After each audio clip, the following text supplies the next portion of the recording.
how vicious, animal-like, cruel, savage, murderous this man, Bibi Netanyahu, is. Say again, I know positively that this country will use a nuclear weapon before it will accede to China and Russia being world hegemons. 大家好，欢迎来到正经脉动。今天想为大家分享一段我个人认为分量很重的访谈。受访者是劳伦斯·威尔克森，他是退役的美国陆军上校，更重要的，他曾是前美国国务卿科林·鲍威尔的幕僚长。如果大家还记得，2003年正是鲍威尔在联合国拿出了那管著名的洗衣粉，指控伊拉克拥有大规模杀伤性武器，并以此为借口发动了伊拉克战争。所以，今天为我们解读局势的是一位曾经深度参与美国最高决策，后来又转变为体制尖锐批评者的美国前核心圈内人士。在这段访谈的一开始，威尔克森上校就直言不讳地指出某些国际组织是如何被操控，并与以色列合谋的。他痛斥内塔尼亚胡是种族灭绝的疯子，并认为美国与这样的政权捆绑，正在开创骇人听闻的先例。最令人警醒的是，他还揭示了美国深层政府的真正意图，并最终发出了一个不寒而栗的警告：美国在失去霸权之前，会首先使用核武器。好，让我们一起来听听这位前白宫核心圈人物沉痛的告白与警告。And let me back up a minute and tell you about the International Atomic Energy Agency. Full of spies, Mossad, CIA.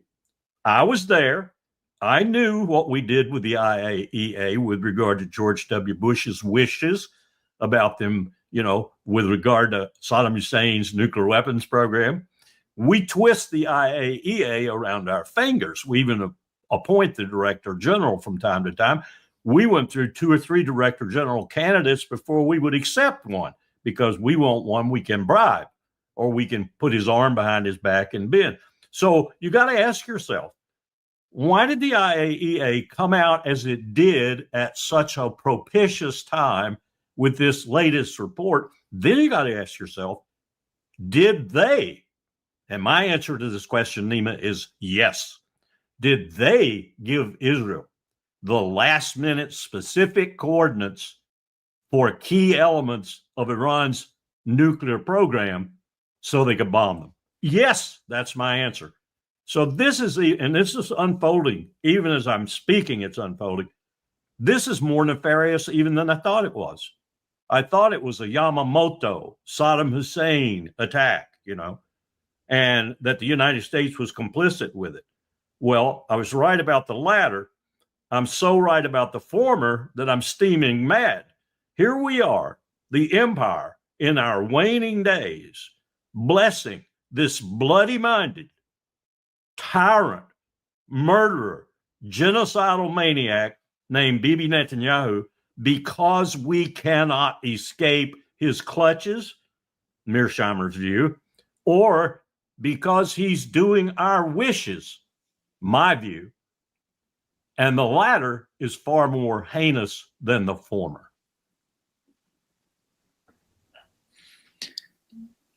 Larry, when it comes to the attack on Iran, you've mentioned the way that maybe IAEA cooperated with Israelis. And when you look at the attack, you see somehow a combination between what has happened with Hezbollah and what has happened with Russia. Yes. The same sort of drone going to Iran, and they're trying to do everything with the drones in the initial hours. Yes. And decapitation, as we saw with Hezbollah. Drones planted well in advance, maybe even years ago. Yeah. These guys who were cooperating with Israel, they were captured by Iran's intelligence. They said that they were cooperating with Israel for a decade. Yeah. And Israel, and Netanyahu in particular, I shouldn't say Israel, although I want to, because I still see those polls of 82% of Israelis agreeing with him. Israel has done so many nefarious, heinous things that I'm reminded of the biblical prophecy of Jeremiah. Jeremiah was constantly on the Israelites, just like what we used to say, crap on a stick, you know. He was all over them all the time. They were disregarding their true God. They were worshiping mammon. They were attracted to gold and silver and lovely silks and such. He went on and on and on about it. He told them, you will be destroyed. You will be destroyed. And Nebuchadnezzar came and burned their temple, destroyed the state of Israel, called the Israelites, took most of them into slavery that he didn't kill, and put them on a track of that kind of life for at least a half a century. We don't have a Jeremiah today, but there needs to be one. And he needs to point out how vicious, animal-like, cruel, savage, murderous this man, Bibi Netanyahu, is, followed by apparently 80+% of the Jewish Israelis. I don't know about the Palestinian Israelis or the Arab Israelis. Half of Israel is that. But too many of them in the Knesset in particular and elsewhere are going along with this stuff. This is a precedent that they are setting in the world, not only of hornswaggling, if Mearsheimer's right, or doing the wishes of the empire, if I'm right. Either one is just as heinous as the other. That won't go away for a long time. This is a precedent-setting set of events. Murder, civilians. Look at what Iran is doing. Iran is going out of its way to obey the rules of war, you might say. They're hitting targets that are of military significance or industrial significance. Now, that may change because they're being reposted with a totally different attitude. The Israelis will kill anyone. They'll kill everyone. They'll kill men, women, children, beasts, dogs in the street. They'll kill anyone. These are horrendous precedents to be setting. And for the empire to be condoning it and maybe even pushing it is one devil. Think of what Dwight Eisenhower or Harry Truman or Franklin Roosevelt or anyone from a far more dangerous existential period in our history. The world was in terror and peril in 41 and 42 and 43. And here we are doing this. And oh, by the way, Nima, have you checked out Ukraine lately? Russia is destroying Ukraine. What's going to be left of Ukraine is Zelensky's scalp on a telephone pole outside Kyiv. And that's it. And we're just, Trump is just, I've washed my hands of Ukraine. Nothing happening there. And of course, what we're doing, as I've said many times before, we're allowing the friction of war, the dynamics of war, the pressure of war, the ultimate victory of war, especially a one-sided victory like this, to give thoughts that go beyond Ukraine. And we're also tempting those thoughts with things like action against Russian ships in the Baltic Sea. We're looking for a global conflagration here. That's what we're looking for. And we're looking for the use of nuclear weapons. And if Iran keeps up, if Iran keeps up, and it really does have the number of missiles that I've been told that it does have, and they're still able to fly, as it were, and Israel is more or less flattened, they'll go to a nuclear weapon too. I have no doubts about that whatsoever. We have seen it displayed. Netanyahu has no conscience. And then when you think about why he's really doing this, why did it suddenly become propitious for him to do what he has been uneasy about doing for 15 years? Why did it become because he's so embroiled in Gaza? He's so embroiled elsewhere, now increasingly in Syria, and because his government almost fell.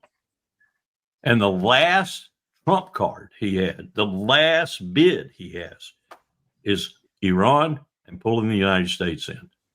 And it is inevitable if we continue on the current course of events, the current track, with this president who is an imbecile, a dangerous imbecile, though, will go into it.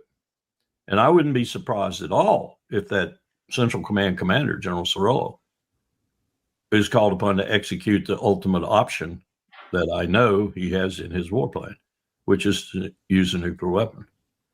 And then the game's on. Meanwhile, as I said, not only Russia is gaining, China is still sitting there.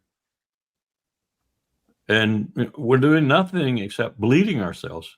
We're running out of munitions. We're running out of missiles. We're running out of drones. We're running out of loaded ships. We're running out of the kinds of things that we might need in a real war where our fate is existentially threatened. If it's not here, ultimately. It's mind-boggling, Nima, mind-boggling, especially to a person who's advised the chairman of the Joint Chiefs of Staff and the Secretary of State of the United States at a time when things were not tremendously better, but we were at least dealing with them, and we weren't so heinously affected by a criminal. You know, we are today. We're in lockstep with a criminal, an international criminal. Now, I'll get lots of hate mail for saying that. This is nothing about this anti-Semitic. I couldn't give a less what Netanyahu is. I know he's a murderer, and I know he's a homicidal maniac. He even stole George W. Bush's line in his speech and I bet you there aren't two Americans who realize that was word for word George Bush's line. We cannot allow the world's most dangerous state to get the world's most dangerous weapons. That's right out of George Bush's speech about Saddam Hussein, and it puts Bibi Netanyahu in an even more flagrant example of aggression that the United Nations is supposed to punish. That's where we are. And Scott's interview was really good about all the different technical things and, this, that, and the other thing about. But the real problem is up in the ether. I know people are dying, and that's a problem. I know people have died by the thousands in Gaza, and that's a problem. But what we're doing is unraveling everything in the world that we've worked for since 1945 to keep this heinous instrument called war at least reasonably in check. We have cried havoc and let slip the dogs of war, to quote Shakespeare. And Netanyahu did it. Did he do it for us? Did we back him because he pays us so much? Or did we back him because he's our attack dog? Yesterday, Donald Trump has decided to leave G7 meeting after the dinner, if I'm not mistaken, coming back to the United States, saying that the people in Tehran should leave the city. Yeah. And all of that. It's somehow fear-mongering. I understand he turned around and agreed on the communique.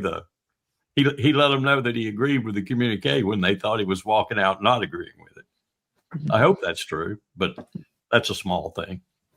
Yeah. Small thing. Larry, what was the main reason that he left the meeting after dinner? He said he has something important to do. It seems that in those hours, the Israeli headquarters, the intelligence headquarters, Mossad, was attacked by Iranian missiles. I don't know if something happened there because of that. He decided to go to the United States to make some sort of decisions. The way that Israel, by the way, is fighting, Larry, you look at this, you look at this interaction between Iran and Israel, they cannot sustain it. I don't see without the United States, Israel being able to continue the conflict. I agree, Nima, and I will tell you this. I'm not sure they can do it with the United States. Our stores are not plentiful. And if Cirillo, we used to not have this problem because Central Command was not the force of choice within the military structure. Actually, when I worked for PACOM, Pacific Command at the time, they were the force of choice and they were the force allocator. So what the SecDef and the president did was send the forces to the PACOM area, and those forces in the Joint Strategic Capabilities Plan, and the JSCAP was monitored out in the Pacific, and forces were sent to the other commands. Well, we never sent anything to Central Command because every president knew you didn't want major U.S. forces, particularly on the ground, in that region. Well, now everything is being stuffed to Cirillo. He must be fat and happy. He's a chieftain. He's got all the forces and everything. But what's the real threat to America? It isn't Iran. In fact, it isn't anything in Southwest Asia, other than maybe the Strait being closed. And even that's not a threat to us anymore because we got so much of this filthy oil out in the Permian Basin and elsewhere. And the price is going up above the recovery capability for those people. So they're breathing a sigh of relief out there. Has to be above about $50 to $60 a barrel before it's even economical for them to frack. So they love this sort of thing when the oil price goes up. But there's nothing out there that we should have a 4-star there for. There's nothing out there we should have all these military forces out there for, except our attack dog, Israel. Look at what we're doing. This is geostrategic idiocy, insanity, and yet we're doing it. And we've got the right person at the helm to do it because he's a geostrategic idiot.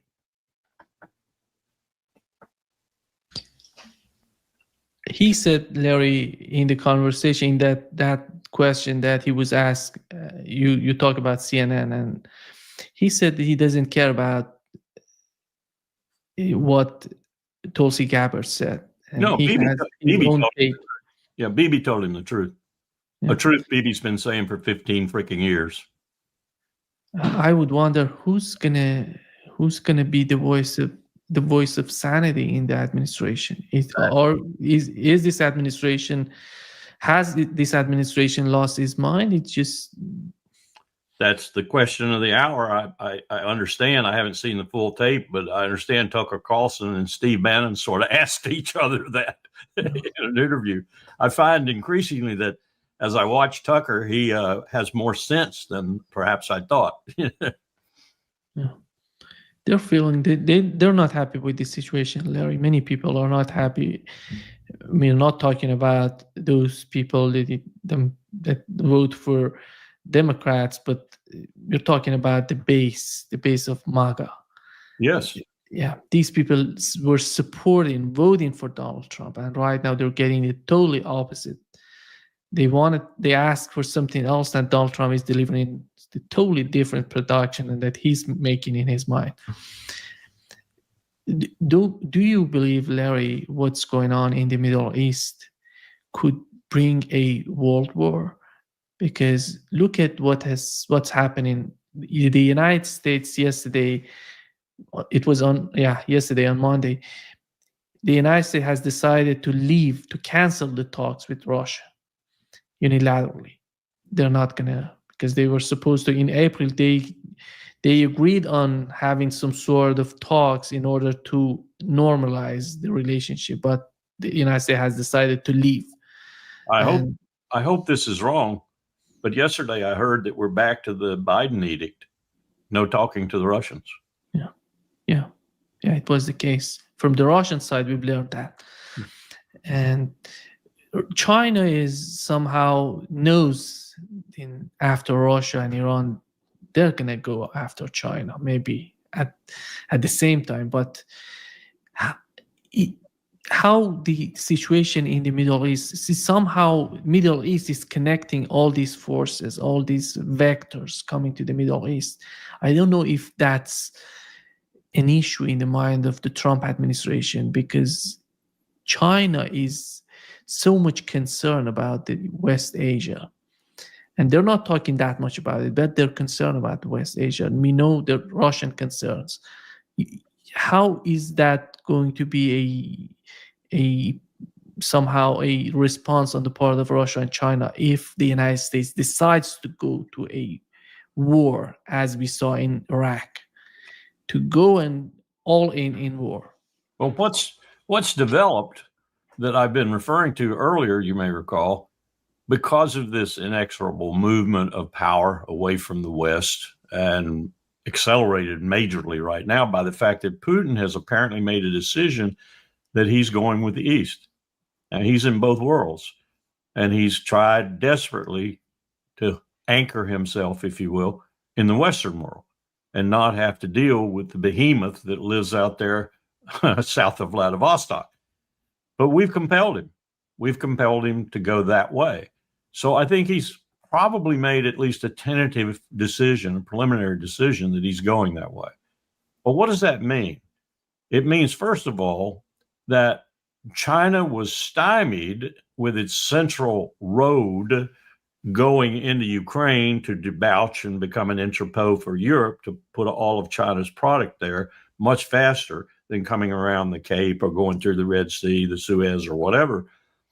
Now, you know what they're doing? They're going down through Iran. And it's a two-pronged route. It's a route that comes down sort of along the coast with a railroad, and it's a route that they're crafting that goes right down the Persian Gulf, right out of the heart of the Soviet Union, if you will. That's the way we supplied Stalingrad during World War II. Stalingrad would never have held if that line hadn't been anticipated in 39 and 40, built up. And, you know, we shipped almost as much along that line as we did through Murmansk in terms of Lend-Lease and other supplies for the Soviets. So now we're trying to thwart that one. That's what this is all about if we enter this fray. Now, that's not Trump. He hadn't got a clue of that. He's too big of an idiot to understand that. He's no strategist. But the people around him and behind him, particularly the neoconservatives and the 100 or so billionaires whose names we don't know. We know Thiel, we know Mercer, we know Koch, we know some of the names, but there's many of these names, and about 30% of them are Israeli American citizens. These are all conspiring to stop this inexorable momentum of movement eastward and to stop it on three different planes. And this plane now, the southern plane, has become the most dominant. And any decisions we make down there, rest assured that these people behind the scene, not Trump, not Hegseth, he's a strategic midget, but the people behind the scene are going to push Trump and push the administration to get something started down there to thwart the last remaining possibility for China of getting its produce on a much more timely and economical basis than shipping it on the high seas, always a danger to the U.S. Navy, for example, over land. That's part of the warp and woof of this game, I think. And it runs from the Arctic all the way down to the southern end of the Persian Gulf. And we're trying to create that arc of instability in there. And we've done really well up north. You know, we're still dealing with the Russians in the Baltic. I've got a Norwegian friend who told me the other day she thinks at any moment a war might break out there because of what her government is doing to try and harass the Russian shipping in the Baltic. And, you know, that's like harassing a bull with a red flag. It's not too smart. The submarines alone in the Baltic that the Soviets or the Russians could bring to bear are formidable. And if you want to lose everything you got in a heartbeat, Norway, while we're concentrated on the southern end of this arc of crisis, go ahead and try it. But then you just incite Putin even more. He's got the most battle-hardened, well-trained, industrial-based, supported military on the face of the earth now. I wouldn't be, baiting that bear if I were anybody in that area. But that's what's happening. That the geopolitical scene, which is when I was listening to Scott, I kept wanting to say, Scott, you got the tactical scene down pat, but it's bigger. It's bigger. And there's reasons that the deep state in America is pushing what's happening right now. The reason that they let this cheating and stealing and lousy diplomacy go on. I mean, imagine, would you ever have thought that America would put some state in a diplomatic process and then attack them? I mean, that's absurd. You just don't do that. We've committed crime after crime in our history, but nothing like that at the state level. And here we are doing it. The only thing I can figure is that they are so desperate that they think we're going to collapse and we're going to get wiped out by this huge array of powers in the East. Now, Russia, China strong. There's no way we can fight Russia and China together, Nima. We'd get licked and licked again. And that's what we're looking at. And that's what we have caused. And now we're going to exacerbate it even further by getting China as angry as we have Russia, because we're now messing in China's last remaining base road initiative communication line. This is insanity.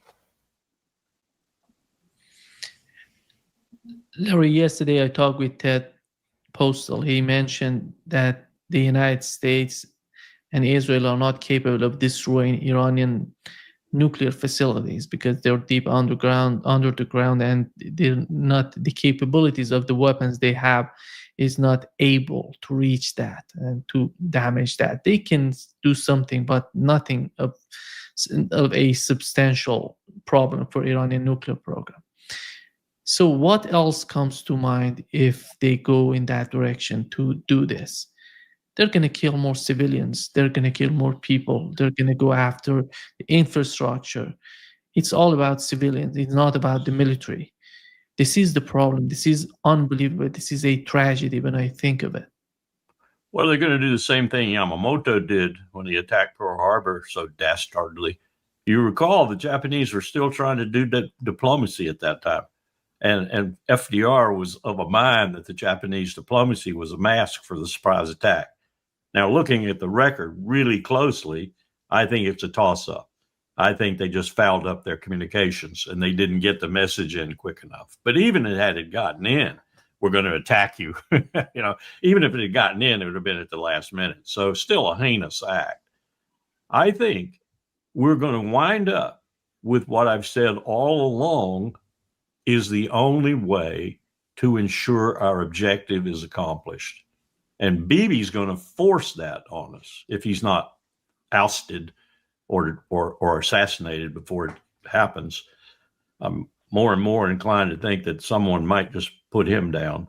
And that is, we have to mount the continent, so to speak. We have to mount an invasion, and we have to go and root out the program. Lemon verse, you just have to go into the holes and you have to get everything and eliminate it. That's disaster because we'll be defeated. We will be defeated. This nation of Iran, with a 5,000-year history and 90,000 people, will defeat us on the ground because we do not have the ability, as we did in World War II, for example. We took defeats in World War II, Pearl Harbor, Kasserine. We didn't do too well in the beginning. We almost got our ass handed to us on Guadalcanal. It was a very close run battle there. So in the beginning, we were getting hurt.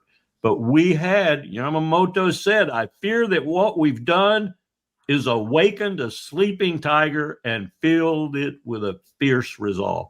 Yamamoto, as a captain, had been in the United States. He knew how big we were. He knew what kind of industry we had. We were on top of the world that way. We are not now, Nima. If we invaded another country, we'd last about 2 weeks. We invade Iran, we might last 2 weeks. And then we're out. We're done. We're kaput. And guess what? When we pull a draft, have you seen any of those films of Ukraine, especially the latest one, where they're whacking them over the head with a pole and grabbing them out of restaurants and bars and their own homes and everything and throwing them in the vans? We won't do that in this country because the kids will go to Mexico and Canada. They will not be drafted. They will not be drafted. So let's go into this war. Yep. We will be roundly and soundly defeated. And this is not good. It's not good. I mean, okay, the power's moving to the east. I understand that. But it doesn't have to be a situation where, okay, in order to affect this change, which is inexorable anyway, we're going to have this big holocaust of a war and maybe even use nuclear weapons. Because then, yeah, you stop the power shift maybe, but you also stop humanity. And that's what we're aiming at. That's what it looks like at the end of this might be the ultimate denouement.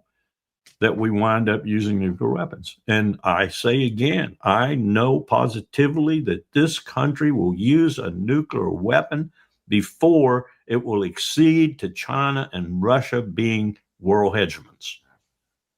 It doesn't have to be that way. We can all share in the spoils, as it were.